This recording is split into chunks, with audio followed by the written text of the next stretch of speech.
सिमरन, हम हिंदी नॉवेल्स पढ़ना तो चाहते हैं पर हमें समझ नहीं आ रहा शुरुआत कहाँ से करें।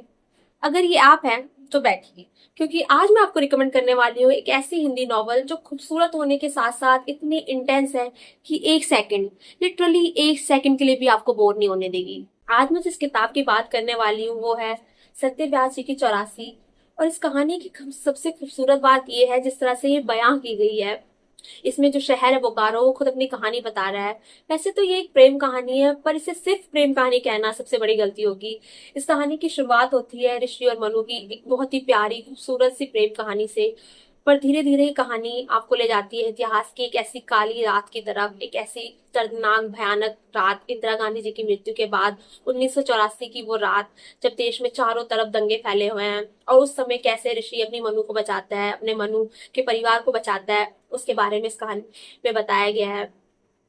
और मुझे ज्यादा कुछ कहने की जरूरत नहीं है, मैं अभी एक पैराग्राफ पढ़ूंगी इस किताब से, उसके बाद आपका खुद ही मन कर जाएगा किताब पढ़ने का। औरत। औरत की सबसे बड़ी मुश्किल उसका औरत होना ही है। दंगे के दिनों में जब मर्द अपनी जान को लेकर चिंतित होते हैं, तब वह औरत की जान को लेकर नहीं बल्कि उसकी आबरू को लेकर चिंतित होते हैं। औरत को भी अपनी जान से ज्यादा चिंता अपने भीतर की औरत को बचाने की होती है। यह क्रूर अभिशाप भी है कि समाज में पलते बढ़ते वह खुद भी इसे ही सच मान लेती है।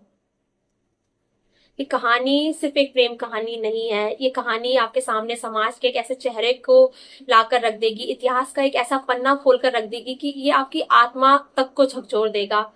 तो अगर आपने बुक नहीं पढ़ी, आप बिगनर हैं या नहीं है, अगर आपने सत्यव्यास की किताब नहीं पढ़ी है तो ये मस्ट रीड है, इसे जरूर जरूर पढ़िए। और अगर आप बिगनर हैं तो ये शॉर्ट नॉवल है, 159 पेजेस की बुक है और बहुत ही सिंपल लैंग्वेज में लिखी गई है। तो अपनी रीडिंग, हिंदी रीडिंग की शुरुआत भी इससे कर सकते हैं।